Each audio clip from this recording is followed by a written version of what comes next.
যে টপিকটি নিয়ে আমি কথা বলতে চাই সেটি হচ্ছে প্রিয় নবীজির স্বতন্ত্র বৈশিষ্ট্য অথবা প্রফিটিক ইউনিক ফিচার্স। আল্লাহ তাআলা বিষ্ণু ইসলামকে কিছু অনন্য বৈশিষ্ট্য দিয়েছিলেন, স্বতন্ত্র বৈশিষ্ট্য যেটা আর অন্য কোনো নবীকে দেননি। শুধু আমাদের পেয়ারা হাবিবই পেয়েছিলেন এই বৈশিষ্ট্যগুলো। উনি ছাড়া পৃথিবীর দ্বিতীয় কেউ এই বৈশিষ্ট্যের অধিকারী হতে পারেন। এই অনন্য বৈশিষ্ট্য কি? সে সমস্ত স্বতন্ত্র বৈশিষ্ট্য যেগুলো দিয়ে আল্লাহ তাআলা বিষ্ণু ইসলামকে ধন্য করেছেন। এই বৈশিষ্ট্যগুলো নিয়ে আজকে আমরা জানবার চেষ্টা করব, কিভাবে আমাদের নবী unique, some distinctive characteristics of prophet Muhammad সাল্লাল্লাহু আলাইহি ওয়াসাল্লাম। এই টপিকের উপর আমরা কিছু কথা শুনবো ইনশাআল্লাহ। আমরা যদি একটু পেছন থেকে শুরু করি, ব্যাক টু দ্য হিস্ট্রি, তাহলে দেখবো এই যে বিষ্ণু ইসলাম 570 খ্রিস্টাব্দে আব্দুল্লাহ এবং আমেনা ওনাদের ঘর উজাড় করে আলোকিত করে পৃথিবীতে শুভাগমন করেছিলেন। এ ধরার বুকে ওনার শুভাগমনের 2000 বছর আগে সাইয়েদনা ইব্রাহিম আলাইহিস সালাম ওনার আগমনের জন্য আল্লাহ তাআলার কাছে প্রার্থনা করেছিলেন। We have to connect the dots. History বুঝতে হলে আপনাকে ডটগুলো একটু কানেক্ট করে নিতে হবে। বিষ্ণু ইসলাম এ ধরার বুকে শুভাগমনের 2000 বছর আগে মক্কার ধুধুমরু প্রান্তরে আল্লাহর খলিল ইব্রাহিম আলাইহিস সালাম আল্লাহর কাছে একটা দোয়া করেছিলেন। সেই দোয়াটি দিয়েই আমি শুরু করেছি। সূরাতুল বাকারার 129 নম্বর আয়াতে আল্লাহ তাআলা এই দোয়াটি, সাইয়েদনা ইব্রাহিম আলাইহিস সালামের দোয়াটি হুবহু কোট করেছেন। তিনি দোয়া করেছেন, রব্বানা ওয়াবআথ ফীহিম রাসূলাম মিনহুম ইয়াতলু আলাইহিম আয়াতিক ওয়া ইউআল্লিমুহুমুল কিতাবা ওয়াল হিকমাতা ওয়া ইউযাক্কিহিম ইন্নাকা আনতাল আজিজুল হাকীম। হে আমাদের রব, এই জনপদে তাদের মধ্য থেকে আপনি একজন রাসূল পাঠান, যিনি তাদেরকে আপনার আয়াত তেলাওয়াত করে শোনাবে, আপনার কিতাব শিক্ষা দিবে, প্রজ্ঞা শিক্ষা দিবে এবং তাদেরকে শুদ্ধাচারী বানাবে। এই দোয়াটা সাইয়েদনা ইব্রাহিম আলাইহিস সালাম করেছিলেন। আর এই দোয়ার বদৌলতে প্রায় 2000 বছর পরে ধরার বুকে বিষ্ণু ইসলামের আগমন। সুবহানাল্লাহি ওয়া বিহামদিহি। এবং রাসূল সাল্লাল্লাহু আলাইহি ওয়াসাল্লাম প্রায় বলতেন, আনা দাওয়াতু আবি ইব্রাহিম, আমি আমার পিতা, আদি পিতা ইব্রাহিমের দোয়ার ফসল। আমার পিতা আমার জন্য দোয়া করেছেন। সাইয়েদনা ইব্রাহিম আলাইহিস সালামের 2 সন্তান ছিল, ইসহাক এবং ইসমাঈল আলাইহিস সালাম। রিপিট, আমি আবার বলি, একদিকে ইসহাক আরেকদিকে ইসমাঈল। আমার সাথে সাথে বলেন, একদিকে আরেকদিকে 2 সন্তান। তো এই যে ইসহাকের যে লিনিয়েজ বা চ্যানেল, পৃথিবীর সব নবী এই চ্যানেলে এসেছে। সাইয়েদনা ইসমাঈলের লিনিয়েজ বা চ্যানেলে কোন নবী আসেনি। হাজার হাজার নবী, শত শত নবী সাইয়েদনা ইব্রাহিম আলাইহিস সালামের পরে যারাই এসেছে সবাই ইসহাকের চ্যানেলে এসেছে। ইসমাঈল ইসলামের চ্যানেলে কোনো নবী নেই। এবং পৃথিবীর সব নবীরা ওনাদের উম্মতের কাছে বলতেন যে এই যে নবী আসার ধারাবাহিকতায় সর্বশেষ একজন নবী আসবেন, তিনি হবেন সবার সেরা, সবার সেরা নবী হবেন। তাহলে ইব্রাহিম আলাইহিস সালামের 2 সন্তান, একদিকে ইসহাক আরেকদিকে ইসমাঈল। নবী এসেছে কি ইসমাঈলের চ্যানেলে না ইসহাকের চ্যানেলে? ইসহাকের চ্যানেলে। হাজার হাজার prophet came to this channel, এই চ্যানেলে এসেছে। এবং তারা সবাই বলতো সর্বশেষ যিনি আসবেন তিনি হবেন সবার সেরা। ফলে এই জেনারেশনগুলোতে তাদের মধ্যে একটা বদ্ধমূল ধারণা হয়ে গিয়েছিল যে সর্বশেষ নবীটা যে আসবে উনিও এই চ্যানেলেই আসবে। যে তারা দেখতে পাচ্ছেন হিস্ট্রিক্যালি এই চ্যানেলে, ইসমাঈলের চ্যানেলে কোনো নবী নেই, নবী ছাড়া একটা চ্যানেল। সব নবী আসছে ইসহাক আলাইহিস সালামের চ্যানেলে। ফলে তাদের একটা ধারণা ছিল সর্বসেরা যে নবী উনিও আসবেন এদিক দিয়ে। কিন্তু আল্লাহ তাআলা তাদের ধারণাকে নস্যাৎ করে দিয়ে সর্বশেষ নবীকে ইসহাকের চ্যানেলে পাঠান নাই। সর্বশেষ নবী, আখিরি নবী, বিশ্বনবী মুহাম্মদুর রাসূলুল্লাহ সাল্লাল্লাহু আলাইহি সাল্লামকে আল্লাহ তাআলা ইসমাঈল আলাইহিস সালামের চ্যানেলে পাঠিয়ে দিয়েছেন। দেখছেন, চেঞ্জিং দ্য লিডারশিপ ফ্রম বনি ইসরাইল টু বনি ইসমাঈল। সাইয়েদনা ইব্রাহিম আলাইহিস সালামের ছেলের নাম ইসহাক, ইসহাকের ছেলের নাম ইয়াকুব। ইয়াকুব আলাইহিস সালামের একটা উপাধি হচ্ছে ইসরাইল। ইসরাইল মানে হচ্ছে আব্দুল্লাহ, মানে আল্লাহর বান্দা। ফলে ওনার যত ডিসেন্ডেন্ট সন্তান তারা সবাই হচ্ছে বনি ইসরাইল, ইসরাইলের বংশধর। তো সব নবীকে আল্লাহ এখানে পাঠালেও শেষ নবীকে আল্লাহ তাআলা পাঠিয়েছেন ইসমাঈলের চ্যানেলে। তার মানে বিশ্বনবী বনি ইসরাইল নন, বিশ্বনবী হচ্ছেন বনি ইসমাঈল, ইসমাঈলের চ্যানেলে এসেছে। আলহামদুলিল্লাহ বলেন। তাহলে লিঙ্ক আপটা বুঝতে পেরেছেন তো না, কিভাবে বিষ্ণু ইসলাম আসলেন?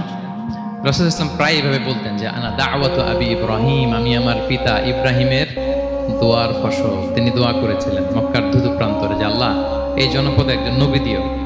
ওনার দোয়ার 2000 বছর পরে আল্লাহ তাআলা এই দোয়া কবুল করেছেন। আমরা তো তাহাজ্জুদের সময় দোয়া করে এরপরের দিন হুজুরের কাছে মাসালার জন্য যাই, হুজুর দোয়া তো কবুল হয় না। এত দোয়া করলাম আল্লাহ তো শোনে নাই। 1 মাস দোয়া করে অস্থির হয়ে যায়। এরপর অনেকে বলে হুজুর কাবার গিলাফটা ধরে দোয়া করেছে, কই কিছু তো পাইলাম না। দেখেন সাইয়েদনা ইব্রাহিম আলাইহিস সালাম দোয়া করেছিলেন সেই কবে, তার 2000 বছর পরে আল্লাহ তাআলা এই দোয়াটা কবুল করেছেন। তো দোয়া যদি কবুল না হয় অস্থির হওয়া যাবে? আওয়াজ করে বলেন, অস্থির হবেন আপনারা? না, অস্থির হওয়া যাবে না, ভরসা রাখুন আল্লাহর উপর। তো বিষ্ণু বলতেন আনা দাওয়াতু আবি ইব্রাহিম, আমি আমার পিতা ইব্রাহিমের দোয়ার ফসল। আবার বলতেন বিশারাতু আখি ঈসা, আমি আমার ভাই ঈসার সুসংবাদের ফসল। মানে রাসূল সাল্লাল্লাহু আলাইহি ওয়াসাল্লামের ইমিডিয়েট আগের যে নবী ঈসা আলাইহিস সালাম, উনি এসেই বলে দিয়েছিলেন যে ইয়াতি মিন বাদি ইসমুহু আহমদ, আমার পরে এক নবী আসবে তার নাম হবে আহমদ। তাহলে দেখেন বিশ্ব নবী যে আসতেছে এটা অ্যানাউন্সমেন্টের জন্য আল্লাহ একজন নবী পাঠিয়ে দিয়েছে। He is coming. বিশ্ব নবীর স্ট্যাটাস বুঝতে পারছেন? হি ইজ কামিং, উনি আসতেছেন, এটা বলার জন্য আল্লাহ একজন নবী পাঠিয়ে দিয়েছেন, জিসাস ক্রাইস্টকে, ঈসা আলাইহিস সালামকে পাঠিয়েছেন। তো রাসূল সাল্লাল্লাহু আলাইহি ওয়াসাল্লাম বলতেন বিশারাতু ঈসা, আমি ঈসার সুসংবাদের ফসল। আবার বলতেন ওয়া রুইয়া উম্মি আমিনা, আমি আমার মা আমিনার স্বপ্নের ফসল। রাসূল সাল্লাল্লাহু আলাইহি ওয়াসাল্লামের মা আমিনা যখন কনসিভ করেছেন রাসূল সাল্লাল্লাহু আলাইহি ওয়াসাল্লামকে পেটে, তিনি মাঝে মাঝে স্বপ্নে দেখতেন যে ওনার পেট থেকে একটা আলো বের হয়ে পারস্য সিরিয়ার প্রাসাদগুলোর মধ্যে ঝলকানি দিচ্ছে। নূর আদাআত মিনহু কুসুর আশ-শাম, শাম দেশের প্রাসাদগুলোকে আলোর ঝলকানি দিচ্ছে। এটা হচ্ছে একটা আলামত যে বিষ্ণু ঈসা ইসলামের শিক্ষা, ওনার ডমিনেশন গোটা বিশ্বব্যাপী ছড়িয়ে যাবে। সুবহানাল্লাহি বিহামদিহি। তাহলে আমরা হিস্ট্রিটাকে কানেক্ট করে নিলাম। বিষ্ণু বলতেন আমি আমার পিতা ইব্রাহিমের দোয়ার ফসল, ঈসা আলাইহিস সালামের সুসংবাদের ফসল, আমার মা আমিনার স্বপ্নের ফসল। এবার সামনের দিকে যাই, কি কি স্বতন্ত্র বৈশিষ্ট্য দিয়ে আল্লাহ তাআলা বিষ্ণু ঈসা ইসলামকে পৃথিবীতে পাঠিয়েছেন। প্রিয় ভাইরা, কোরআনে অনেক নবীর কথা আল্লাহ তাআলা বলেছেন এবং বিভিন্ন সময়ে বিভিন্ন নবীদেরকে আল্লাহ তাআলা নাম ধরে ডাক দিয়েছেন। কি ধরে? যেমন আদম আলাইহিস সালামকে আল্লাহ নাম ধরে ডাক দিয়েছেন, ইয়া আদম, হে আদম, ইয়া আদম উসকুন আনতা ওয়া যাওজুকাল জান্নাহ, হে আদম তুমি আর তোমার বউ জান্নাতে থাকো, হে আদম, হে আদম, ডাক দিয়েছেন না? কথা বুঝতেছেন? আচ্ছা। মূসা আলাইহিস সালামকে আল্লাহ নাম ধরে ডেকেছেন, ওমা তিলকা বিয়ামিনিকা ইয়া মূসা, এই মূসা হাতে কি, নাম ধরে ডেকেছেন। ইব্রাহিম আলাইহিস সালামকে আল্লাহ নাম ধরে ডেকেছেন, ওয়া নাদাইনাহু আইয়া ইব্রাহিম, হে ইব্রাহিম বলে আমি তোমাকে ডাকলাম। বিষ্ণু ঈসা ইসলামকে আল্লাহ তাআলা এত মর্যাদা দিয়েছেন, কোরআনের কোথাও অন্য নবীদের মতো আল্লাহ তাআলা বিষ্ণু নবীর নাম ধরে ডাকেন। যখনই ডেকেছেন বলেছেন ইয়া আইয়ুহান নবী, হে সম্মানিত নবী। যখনই অ্যাড্রেস করেছেন বলেছেন ইয়া আইয়ুহার রাসূল, হে সম্মানিত রাসূল। সুবহানাল্লাহ বলেন। 4 জায়গায় বিষ্ণু ঈসা ইসলামের নাম এসেছে কোরআনে মুহাম্মদ নামে, আর এক জায়গায় আহমদ। এই 4 জায়গায় মুহাম্মদ যে উল্লেখিত হয়েছে, একটি জায়গায়ও নাম ধরে ডাকেন নাই, বরং ওনার রিসালাত, ওনার নবুয়তের বর্ণনা দিয়েছেন। যেমন মুহাম্মাদুর রাসূলুল্লাহ সাল্লাল্লাহু আলাইহি ওয়াসাল্লাম, মুহাম্মদ হচ্ছেন আল্লাহর রাসূল, এটা একটা কোরআনের আয়াত। এখানে নাম ধরে ডাকছে মুহাম্মদ হচ্ছেন আল্লাহর রাসূল, এখানে কি নাম ধরে ডাকা হয়েছে? না। ওমা মুহাম্মাদুন ইল্লা রাসূল ক্বাদ খালাত মিন ক্বাবলিহির রুসুল, মুহাম্মদ রাসূল ছাড়া কেউ নন, তার আগে এরকম অনেক রাসূল পৃথিবী থেকে চলে গিয়েছে। এই আয়াতে নাম ধরে ডাকছে না। 4 বার মুহাম্মদ শব্দটা কোরআনে উল্লেখিত হয়েছে, একবারও নাম ধরে ডাকেনি। সুবহানাল্লাহ পড়েন। আর একবার উল্লেখিত হয়েছে আহমদ, যেটা ঈসা আলাইহিস সালামের ভাষা, ইয়াতি মিন বাদি ইসমুহু আহমদ, আমার পরে এক নবী আসবে তার নাম হবে আহমদ। তাহলে দেখেন বিষ্ণু ইসলামকে আল্লাহ তাআলা এত সমীহ করেছেন, এত সম্মান দিয়েছেন, এত মর্যাদা দিয়েছেন যে কোরআনে কোথাও অন্য নবীদের মতো আল্লাহ তাআলা বিষ্ণু নবীর নাম ধরে ডাকেন নাই। যখনই ডেকেছেন ইয়া আইয়ুহান নবী, ইয়া আইয়ুহার রাসূল, হে সম্মানিত রাসূল, হে সম্মানিত নবী। আলহামদুলিল্লাহ বলেন। এরপর বিষ্ণু ইসলাম বলতেন আনা সাইয়্যিদু ওয়ালদি আদম, আমি হচ্ছি আদম আলাইহিস সালামের যত সন্তান পৃথিবীতে আসবে সবার লিডার। সুবহানাল্লাহ বলবেন না? আনা সাইয়্যিদু ওয়ালদি আদম, আমি আদম আলাইহিস সালামের যত সন্তান আসবে, I am the leader of the all sons of আদম। আদমের সব সন্তানের লিডার হব আমি এই পৃথিবীতে। তিনি লিডার। এবং বিষ্ণু বলেন আল্লাহ তাআলা যখন সব কিছু সৃষ্টি করলেন, পুরো খালকে যখন সৃষ্টি করলেন, দুইটা ভাগ করলেন, ভালো আর খারাপ। আমি মুহাম্মদ সাল্লাল্লাহু আলাইহি ওয়াসাল্লামকে আল্লাহ তাআলা ভালোর মধ্যে ঢুকাই দিলেন। এই ভালো মানুষগুলোর মধ্যে থেকে আল্লাহ অনেকগুলো গোত্র নির্বাচিত করলেন, আমাকে সবচেয়ে শ্রেষ্ঠ গোত্রে ঢুকাই দিলেন। এই গোত্রগুলোর মধ্যে অনেকগুলো বাড়ি আছে, সবচেয়ে শ্রেষ্ঠ বাড়িতে আল্লাহ তাআলা আমাকে ঢুকাই দিলেন। সুবহানাল্লাহ ওয়া বিহামদিহি। আরেক বর্ণনায় এসেছে যে আল্লাহ তাআলা ইসমাঈল আলাইহিস সালামের বংশধরদের মধ্য থেকে কেনানাকে সিলেক্ট করেছেন। কেনানার মধ্য থেকে আল্লাহ কুরাইশকে সিলেক্ট করেছেন। কুরাইশের মধ্য থেকে আল্লাহ তাআলা বনু হাশিমকে সিলেক্ট করেছেন। বিষ্ণু ইসলাম কিন্তু হাশিমি খানদানের। কুরাইশের মধ্য থেকে তিনি বনু হাশিমকে সিলেক্ট করেছেন, আর বনু হাশিমের মধ্য থেকে আল্লাহ তাআলা আমাকে সিলেক্ট করেছেন। সুবহানাল্লাহ ওয়া বিহামদিহি। এবং তিনি বলতেন ওয়া আনা হামিলু লিওয়াইল হামদি ইয়াউমাল কিয়ামাতি ওয়া তাহতাহু আদম। কিয়ামতের দিন আমি প্রশংসার পতাকা নিয়ে দাঁড়িয়ে থাকবো কিয়ামতের ময়দানে, আর ওই পতাকার নিচে স্বয়ং আদম আলাইহিস সালাম থাকবে। ওনার হাতে থাকবে প্রশংসার পতাকা। প্রিয় ভাই, তাহলে এক নাম্বার পেয়ে গেলাম, ওনার অনন্য বৈশিষ্ট্য হচ্ছে উনি সাইয়্যিদু বুলদি আদম। পৃথিবীতে যত মানুষ এসছে সবার লিডার হবেন তিনি। হি ইজ দ্য লিডার। তিনি কি? সবাই বলুন তিনি কি? আচ্ছা, লিডারের কাজ কি বলেন তো? অনেক লিডার আছে আমাদের সামনে, ভবিষ্যৎ লিডার, মাশাআল্লাহ তাবারাকাল্লাহ। Leader is someone who knows the way, shows the way and goes the way. নেতা হচ্ছে সে জানে কোন রাস্তায় সে চলবে এবং সে অন্যকে রাস্তা দেখাতে পারে এবং সবাইকে নিয়ে ওই রাস্তায় চলে। হি ইজ দ্য লিডার। আচ্ছা, লিডার যদি কথা বলতে না পারে, এটা লিডার? এ নেতা? এটা কি? সে লিডার হতে পারবে না। নেতাকে বক্তব্য করতে জানতে হয়, স্পষ্ট ভাষায় কথা বলতে জানতে হয়, ঠিক কিনা বলেন? আমরা যদি দেখি যে রাসূল সাল্লাল্লাহু আলাইহি ওয়াসাল্লামের এই কোয়ালিটি ছিল কিনা, বক্তব্য দেওয়ার পারঙ্গমতা ছিল কিনা। রাসূল সাল্লাল্লাহু আলাইহি ওয়াসাল্লাম বলতেন উতিতু জাওয়ামিউল কালিম। আল্লাহ তাআলা আমাকে জাওয়ামিউল কালিম দিয়েছে। জাওয়ামিউল কালিম মানে কি? তিনি বলতেন কম, এটার অর্থ বেশি। কথা বলতেন এক দুই শব্দের, কিন্তু এটার যে দোতনা, এটার যে আবেদন, এটা মানুষের হৃদয়ে অনেক বড়, অনেক বেশি। সুবহানাল্লাহ। সে ১৫০০ বছর আগে বলে গিয়েছেন, আজও আমরা শুনে অবাক হই, ঠিক কিনা বলেন? উতিতু জাওয়ামিউল কালিম, এটা বিষ্ণু ইসলামের একটা ইউনিকনেস, আর কাউকে আল্লাহ এটা দেননি। অল্প বলতেন, মানুষের হৃদয়ে টাচ করে ফেলতেন। সুবহানাল্লাহ। তিনি ছিলেন সর্বমর্ম বাচনভঙ্গির অধিকারী। যা বলতেন concise in wording but comprehensive in meaning. শব্দে এটা ছোট, কম, কিন্তু ভেরি কম্প্রিহেন্সিভ। বুঝায়, ব্যাখ্যা, এক্সপ্লেনেশন এটার অনেক বেশি। Very precise and clear. যা বলতেন প্রিসাইজ এন্ড ক্লিয়ার। কতটা প্রিসাইজ এন্ড ক্লিয়ার আম্মা জান আয়েশা বলেন, ওনার স্ত্রী কি বলেন আমাদের আম্মা জান শোনেন। তিনি বলতেন লাউ আদাহু লাআদু লা আহসাহু। বিষ্ণু ইসলাম এত প্রিসাইজ এন্ড ক্লিয়ার বক্তব্য দিতেন, কেউ যদি গুনতে চাইতো দেখি কয়টা বাক্য বলছে, গোনা যেত। কেউ যদি গুনতে চাইতেন এখানে কয়টা শব্দ ছিল, তাও গোনা যেত। ওনার বক্তব্যে কয়টা বাক্য, কয়টা শব্দ, এটা গোনা যেত, কারণ ছোট বক্তব্য দিতেন। আমরা তো লম্বা চড়া বক্তব্য না দিলে হয় না। অল্পতে শেষ করলে বলে হুজুর কি বললেন, ওয়াজ তো করলেন না। অল্পতে শেষ করলে বলে মন ভরে নাই, আর একটু বলে। বিষ্ণু ইসলাম বলেন কিয়ামতের আলামত হচ্ছে খুতবাকুম তাওয়িলা ওয়া সালাওয়াতুকুম কাসীরা। কিয়ামতের আগে তোমাদের বক্তব্য লম্বা হয়ে যাবে, নামাজ খাটো হয়ে যাবে। নামাজ খাটো, বক্তব্য লম্বা না। বক্তব্য হইতে হবে ভেরি প্রিসাইজ এন্ড ক্লিয়ার। তাহলে আম্মা জান আয়েশা বলেন এত সুন্দর প্রিসাইজ এন্ড ক্লিয়ার বক্তব্য দিতেন, গুনতে চাইলে গুনা যেত। কি কি বলেছেন? সুবহানাল্লাহ বলি সবাই। আবার তিনি বলতেন ইয়াতাকাল্লামু বিকালামিন বাইয়িন ফাসল। খুব সুস্পষ্ট কথা বলতেন বিষ্ণু ইসলাম। ইয়াতাহাফফাযুহু মান জালাসা ইলাইহি। এত স্পষ্ট, আশেপাশে যারা শুনতো সহজেই মুখস্থ করে ফেলতে পারত। যে সাহাবারা এত হাদিস বর্ণনা করেছে কিভাবে? কারণ ভেরি প্রিসাইজ এন্ড ক্লিয়ার, শুনলেই মুখস্থ হয়ে যায়। আমরা নবীর এত হাদিস বলতে পারি কিভাবে? Very precise and clear. কারো কথা তো মনে থাকে না, ওনার কথা মনে থাকে কি করে? ভেরি প্রিসাইজ এন্ড ক্লিয়ার, শুনলে মনে রাখা যায়। আবার গুরুত্বপূর্ণ কথা 3 বার বলতেন। কয়বার? 3 বার। একবার তিনি বলতেছেন তাকওয়া হা হুনা, হা হুনা, হা হুনা।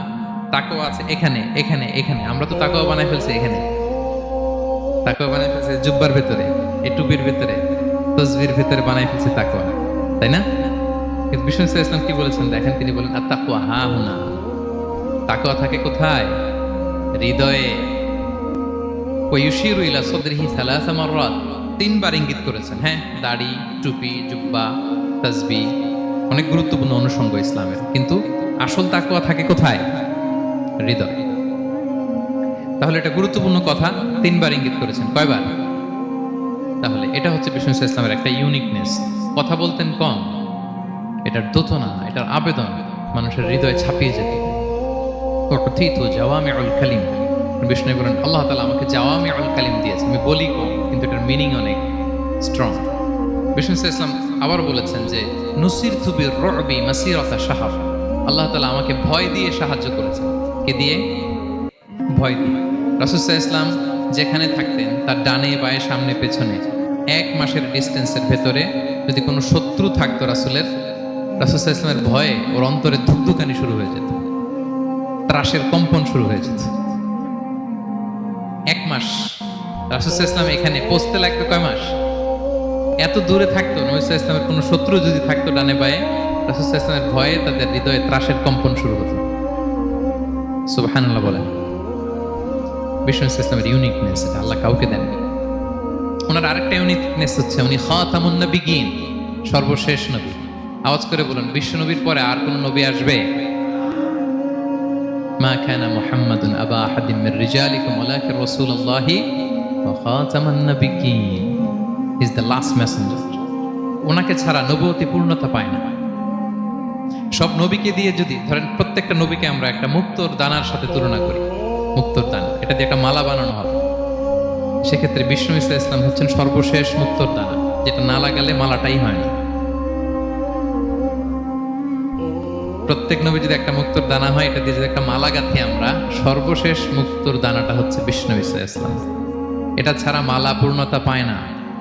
ওনার মাধ্যমে the door of prophecy is closed. আর কোন নবী আসবেন না। তিনি বলতেন লা নাবিয়্যা বা'দি ওয়ালা রাসূল, আমার পরে কোনো নবীও নাই, কোনো রাসূলও নাই। তবে লাউ কানা বা'দি নাবিয়্যুন লাকানা উমর, আমার পরে নবী হওয়ার যোগ্যতা যদি কারো থাকে, আমার ওমরের সেই যোগ্যতা আছে। এখন যদি কেউ দাবি করে আমি নবী, কি করবেন?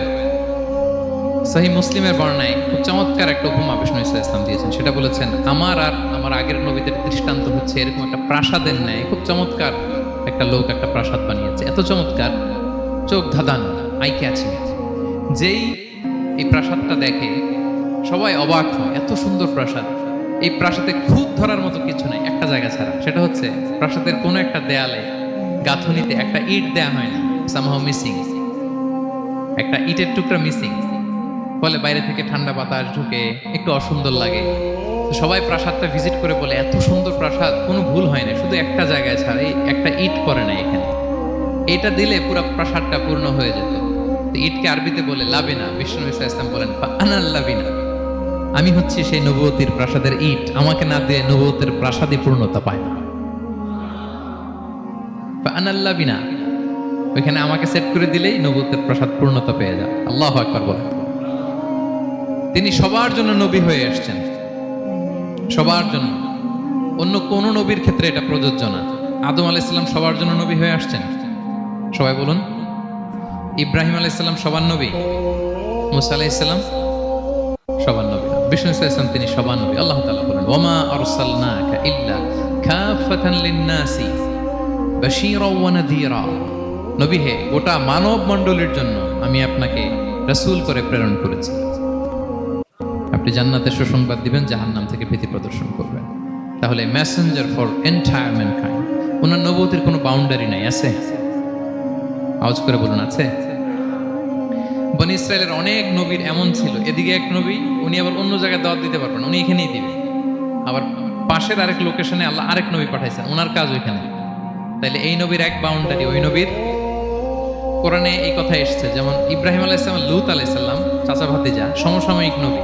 ইব্রাহিম ইসলামের একটা জায়গা ছিল দাওয়াত দেওয়ার, আর পাশে জর্ডানে লূত আলাইহিস সালামের একটা দাওয়াতি এরিয়া ছিল। তার মানে এক একজনের লোকেশন বা বাউন্ডারি আলাদা। বিষ্ণু ইসলামের তো এরকম বাউন্ডারি আছে না? আছে, আছে। ফর দ্য এন্টায়ার গ্লোব, সবার জন্য। তিনি সাদা মানুষেরও নবী, কালো মানুষেরও নবী, তিনি আরবদেরও নবী, অনারবদেরও নবী, নারীর জন্য নবী, পুরুষের জন্য, শিশুর জন্য, বৃদ্ধের জন্য, বিকলাঙ্গের জন্য, সবার জন্য তাকে রাসূল করে প্রেরণ করেছে কে? তাহলে সবার জন্য তিনি নবী, মানুষের জন্য, for the mankind, for the জিনকাইন্ড, for the animal kind, সবার জন্য তিনি রাসূল হয়ে পৃথিবীতে প্রেরিত হয়েছেন। আল্লাহ তাআলা অন্য আয়াতে বলেন, ওয়ামা আরসালনাকা ইল্লা রাহমাতাল লিল আলামিন, I have sent you as a mercy for the entire universe. নবী, গোটা বিশ্বের সবার জন্য আপনাকে আমি রহমত করে প্রেরণ করেছি, সবার জন্য, মাছের জন্য, গাছের জন্য, পাহাড়ের জন্য। তিনি শুধু আমাদেরই নবী নন, সবার নবী তিনি। এমনকি পশু পাখি বিষ্ণু ইসলামকে দেখে চিনতে পারতেন। একবার এক আনসারি সাহাবীর খেজুর বাগানে বিষ্ণু ইসলাম ঢুকলেন। এক উট এসে কাঁদতে লাগলো বিষ্ণু ইসলামের কাছে। বিষ্ণুনবী আদর করে দিলেন। কানে কানে কি জন্য বললো? বিষ্ণু ইসলাম সাহাবাদের বললেন, তোমরা জানো সে কি বলেছে? সে বলেছে যে তার মনিব তাকে দিয়ে কাজ করায় অনেক, কিন্তু খাবার দেয় না। বিষ্ণু ইসলামকে সে চিনতে পেরেছে, বিষ্ণু ইসলামের কাছে এসে অভিযোগ দিয়েছে। এবং তিনি যখন নবী হবেন ভাব 6 মাস আগ দিয়ে, নবী হওয়ার আগে দিয়ে কিছু কিছু ঘটনা ঘটতো। তো বিষ্ণু ইসলাম বলেন, আমি প্রায় যখন মক্কার উপত্যকার পাশ দিয়ে যেতাম, বিভিন্ন পাথরের মধ্যে থেকে আমি আওয়াজ শুনতাম, আসসালামু আলাইকা ইয়া রাসূলুল্লাহ। মদিনায় অবস্থানরত অবস্থা বিষ্ণু ইসলাম বলেছেন যে এখন যদি আবার মক্কায় যেতে পারতাম, তোমাদেরকে পাথরটা দেখাতে পারতাম। আমি পাহাড়ের পাশ দিয়ে যখন যেতাম, পাথর থেকে আওয়াজ আসতো, আসসালামু আলাইকা ইয়া রাসূলুল্লাহ। তার মানে পাথর নবীকে চিনতো কি চিনতো না? বলেন বলেন। তাহলে প্রাণী চিনেছে নবীকে, পাথর চিনেছে, গাছ নবীকে চিনত। মসজিদে নববীতে খেজুরের গাছ দিয়ে পিলার করা হতো। বিষ্ণু ইসলাম একটা খেজুর গাছের মরা খেজুর গাছের পিলারের মধ্যে হেলান দিয়ে তিনি খুতবা দিতেন। বিষ্ণুনবীর বড় কষ্ট হতো। এক সাহাবী বলেন, ইয়া রাসূলুল্লাহ, আমার একজন কাঠ মিস্ত্রি পরিচিত আছে, আপনি বললে আপনাকে একটা মিম্বার বানাই দিব। কি বানাই দিব? মিম্বার চিনেন তো না? কি করে, জুমার খুতবা দেয় না বসে? সাহাবী বলে, ইয়া রাসূলুল্লাহ, আমার এক কাঠ মিস্ত্রি আছে, আমি একটা মিম্বার বানাই দিব আপনাকে, আরাম হবে, বসে বসে খুতবা দিবেন। বিষ্ণু ইসলাম বলেন, ঠিক আছে, নিয়ে আসো। কিছুদিন পরে ওটা নিয়ে আসা হলো। ফলে লোকেশন চেঞ্জ হলো। আগে একটা মরা খেজুর গাছের পিলারের মধ্যে হেলান দিয়ে কথা বলতেন, এবার ওই যে মিম্বার সেট করা হয়েছে ওই পাশে, ওখানে বসে বসে এখন তিনি নাসিহাত করেন। তো একদিন আলোচনা করার সময় হঠাৎ সাহাবারা কান্নার আওয়াজ শুনতে পেল। কিসের আওয়াজ? সহিহ বুখারীর বর্ণনা। কান্নার আওয়াজ শুনতে পেলেন, তাও 10 মাস গর্ভধারিণী উটের কান্নার আওয়াজের মতো। সাহাবারা ভয় পেয়ে গেলেন, এখন উঠতো না, এটা তো মসজিদের ভিতরে কান্নার আওয়াজ। বিষ্ণু ইসলাম বুঝতে পারলেন। তিনি মিম্বার থেকে নেমে যে ওই যে আগে যেই মরা খেজুর গাছের পিলারের মধ্যে হেলান দিয়ে ওয়াজ করতেন, ওই পিলারটারে আদর করতে আরম্ভ করলেন। বিষ্ণু ইসলাম হাত দিয়ে যখন আদর করলেন, ফাসাকানা, তার কান্না বন্ধ হয়ে গেল। তখন বিষ্ণু ইসলাম বললেন যে তোমরা বুঝতে পারোনি এটা কিসের আওয়াজ? এটা হচ্ছে ওই মরা খেজুর গাছের আওয়াজ। আমার বিরহে, আমাকে যে পায় না, তার গায়ে আমার পিঠ মোবারক লাগিয়ে আমি ওয়াজ করতাম, আমার বিরহে মরা খেজুর গাছ থেকে কান্নার শব্দ এসেছে। আজ ওই জায়গাটা চিহ্নিত করা আছে। এটাকে বলে মসজিদে নববীতে আল উস্তুয়ানাতুল হান্নান। হান্নান মানে কাঁদে এমন পিলার। সুবহানাল্লাহ বিহামদিহি। তাহলে পাথর বিষ্ণু ইসলামকে সালাম দিয়েছে, প্রাণী বিষ্ণু ইসলামের সাথে কথা বলেছে, মরা গাছ, খেজুরের গাছ বিষ্ণুনবীর বিরহে কেঁদেছে। সুবহানাল্লাহ বিহামদিহি। বিষ্ণু ইসলামের ইউনিক ফিচার। বিষ্ণু ইসলাম, আমরা যেমনি মাঝে মাঝে আমাদের লাইফে আপস এন্ড ডাউনস থাকে, ওনার জীবনেও ছিল। একটা সময় ছিল বিষ্ণু ইসলামের এমন এসেছে যে ওনাকে ঘরে শেল্টার দিতেন ওনার স্ত্রী খাদিজাতুল কুবরা তাহেরা রাদিয়াল্লাহু তাআলা আনহা। মেন্টালি সাপোর্ট দিতেন, ফিনান্সিয়ালি সাপোর্ট দিতেন। উনি মারা গেলেন। পলিটিক্যাল সাপোর্ট দিতেন চাচা আবু তালেব, উনিও মারা গেলেন। কই যাবেন না, নেইবরিং সিটি তায়েফে গেলেন দাওয়াত নিয়ে, সেখানেও নির্মম অত্যাচারের শিকার হলেন, প্রত্যাখ্যাত হলেন। ওনার হৃদয়টা ভেঙে খান কষ্টে বেদনায় জর্জরিত হয়ে বিষ্ণু ইসলামের মন বড্ড খারাপ। বিষ্ণু ইসলামের এই ভঙ্গুর মনকে ভালো করে দেবার জন্য, সারপ্রাইজ দেবার জন্য আল্লাহ তাআলা আসমানি মিটিং এর জন্য বিষ্ণু ইসলামকে স্পেশালি ইনভিটেশন পাঠিয়েছেন। কোন নবীকে আল্লাহ এটা পাঠান নাই। কোন নবীকে আল্লাহ তাআলা ঊর্ধ্ব জগতের স্পেশাল ডিভাইন ঐশী মিটিং এর জন্য কোনো ইনভিটেশন পাঠান নাই, বিষ্ণু ইসলামকে পাঠিয়েছেন। সুবহানাল্লাহ বলেন। মেরাজের ঘটনা আমরা জানি না? আল্লাহ তাআলা সূরাতুল ইসরাতে বলেন, সুবহানাল্লাযী আসরা বিআবদিহি লাইলাম মিনাল মাসজিদিল হারামি ইলাল মাসজিদিল আকসা। মসজিদুল হারাম থেকে আল্লাহ তাআলা বিষ্ণু ইসলামকে মসজিদুল আকসাতে নিয়ে গিয়েছেন। এই ইসরা মেরাজ দুই পার্ট। প্রথমে এটা শুরু হয়েছে মক্কা থেকে, মসজিদুল হারাম থেকে মসজিদুল আকসা পর্যন্ত। মসজিদুল আকসায় উনি একটা স্টেশন দিয়েছেন, তারপর ওখান থেকে ঊর্ধ্ব জগতের কাহিনী শুরু হয়েছে। আল্লাহ তাআলার স্পেশাল কিছু নিদর্শন দেখানোর জন্য, বিষ্ণু ইসলামকে সান্ত্বনা দেওয়ার জন্য, ওনার মন ভালো করে দেওয়ার জন্য আসমানে ইনভাইটেশন পাঠিয়েছেন। আল্লাহু আকবার। কোন নবীকে আল্লাহ তাআলা এই মর্তবা দেন নাই, বিষ্ণু ইসলামকে দিয়েছেন। ইউনিক ফিচার, কেউ পাননি এটা। এবং এই যে বললাম, তিনি মক্কা থেকে প্যালেস্টাইনে একটা স্টেশন দিয়েছেন, মসজিদুল আকসায় স্টেশন দিয়েছিলেন। তো তিনি বললেন, আমি যখন মসজিদুল আকসায় ঢুকলাম, দেখি সব নবীরা আমার জন্য অপেক্ষা করতেছে। সকল নবীর, আমার আগে যত নবীরা এসেছিল সব নবীর অপেক্ষা করতেছে। ফাহানাতিস সালাহ, নামাজের ওয়াক্ত হলো। ফাআমামতুহুম, এই সব নবীদেরকে নিয়ে আমি নামাজের ইমামতি করেছি। সব নবীদেরকে নিয়ে বিষ্ণু ইসলাম মসজিদুল আকসা ইমামতি করেছেন। এই সুযোগ আর অন্য কোন নবী পেয়েছে কি? আওয়াজ করে বলেন, পেয়েছে? ইউনিক ফিচার বিষ্ণু ইসলামের। মেরাজে গিয়েছেন, ইউনিক ফিচার। সবাইকে নিয়ে ইমামতি করেছেন, ইউনিক ফিচার। বিষ্ণু ইসলামের আরেকটা ইউনিক ফিচার হচ্ছে, উনি ঘুমালে ওনার অজু ভাঙত না। অজু অবস্থায় ঘুমাইলে আবার যদি নামাজ পড়তে চাই, পড়া যাবে? কি করতে হবে? অজু করতে হবে। কিন্তু বিষ্ণু ইসলাম ঘুমালে অজু ভাঙত না। বিষ্ণু ইসলাম বলতেন, ইন্না আইনাইয়া তানামান ওয়ালা ইয়ানামু কলবি, আমার চোখ ঘুমায় কিন্তু আমার অন্তর ঘুমায় না। সর্বাবস্থায়, জাগ্রত অবস্থায়, ঘুমন্ত অবস্থায় বিষ্ণু ইসলামের হৃদয় আল্লাহর জিকিরে ব্যস্ত থাকত। ইবনে আব্বাস রাদিয়াল্লাহু তাআলা আনহু তিনি বর্ণনা করেন, তিনি বলেন, আমি একবার আমার খালার বাড়িতে রাতে ঘুমাতে গিয়েছিলাম। ছোট মানুষ তখন ইবনে আব্বাস। রাসূল ইসলাম ওনার খালু, আবার রাসূল ইসলাম কাজিন, চাচাতো ভাই, অনেক সম্পর্ক, বয়সে ছোট। বলেন যে রাতে আমার খালা মাইমুনা, রাসূল ইসলামের একজন স্ত্রী, আমাদের আম্মাজান মাইমুনা বিনতুল হারিসের বাড়িতে আমি ঘুমাতে গেলাম। আমি ফলো করতাম নবী কি করতেন। তো দেখলাম মাঝরাতে তিনি উঠলেন, উঠে তাহাজ্জুদের নামাজ পড়লেন। কি বললেন? তাহাজ্জুদ পড়লেন। পরে বিষ্ণু ইসলাম একটু ঘুমালেন। এমন ঘুম, হাত্তা সামি'তু গতীতাহ, ঘুমালে গভীর ঘুমের কারণে শ্বাস প্রশ্বাসের একটা মৃদু শব্দ হয় না বাতাসের? দেখেন কত চমৎকার পর্যবেক্ষণ করতেন তিনি। ইবনে আব্বাস বলেন, হাত্তা সামি'তু গতীতা সাউতি, তার ঘুমের কারণে শ্বাস প্রশ্বাসের যে আওয়াজ, শ্বাস আসতেছে বের হচ্ছে, এটাও আমি কানে শুনতে পেলাম। মানে ভারী ঘুম। তার মানে কি? ভারী ঘুম। তারপর দেখলাম বেলাল ফজরের আজান দিল। বিষ্ণু ইসলাম ওই ঘুম থেকে উঠে আবার নতুন করে ওযু না করে যে ফজরের নামাজ পড়া যায়। কেন? কারণ উনি আমাদের মতো ঘুমালে ওযু ভাঙতো না। Uniqueness, unique feature of prophet Muhammad সাল্লাল্লাহু আলাইহি ওয়াসাল্লাম, উনি ঘুমালে ওযু ভাঙতো না। বিষ্ণু ইসলামের আরেকটা ইউনিক ফিচার হচ্ছে, তিনি যখন নামাজে দাঁড়াতেন, তিনি সামনে যেমনি দেখতে পেতেন, পিছনেও তেমনি দেখতে পেতেন। সুবহানাল্লাহ। আপনি দেখেন পিছনে? হ্যাঁ, আচ্ছা। গাড়িতে বসলে অবশ্য যে ক্যামেরা লাগিয়ে দেখা যায় এখন, না? রাসূল সাল্লাল্লাহু আলাইহি ওয়াসাল্লাম সামনে কেবলায় যেরকম দেখতেন, পেছনেও দেখতেন। তো তিনি সাহাবাদেরকে প্রায় বলতেন, এই কাতার সোজা করো, কারণ ইন্নী লা আরাকুম ওয়ারাআ যাহরি, আমি সামনে যেমনি দেখি পেছনেও কিন্তু দেখি। তিনি পিছনেও দেখতেন। আরেক বর্ণনা এসেছে, ইন্নী ইমামুকুম, খবরদার আমি তোমাদের ইমাম। ফালা তাসবিকুনি বিররুকুই ওয়ালা বিসসুজুদ, আমার আগে কেউ রুকু সিজদা করো না। ইমামের আগে রুকু করলে নামাজ হবে? ইমাম সিজদায় যায়নি, আপনি আগে চলে গেছেন, তা আপনি ইমাম হয়ে গেছেন, হবে? নামাজ হবে?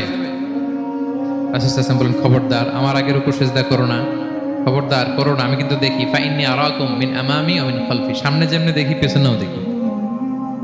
সুবহানাল্লাহ। এটা ওনার একটা ইউনিকনেস। আল্লাহ তাআলা স্পেশালি বিষ্ণু ইসলামকে এটা দিয়েছেন।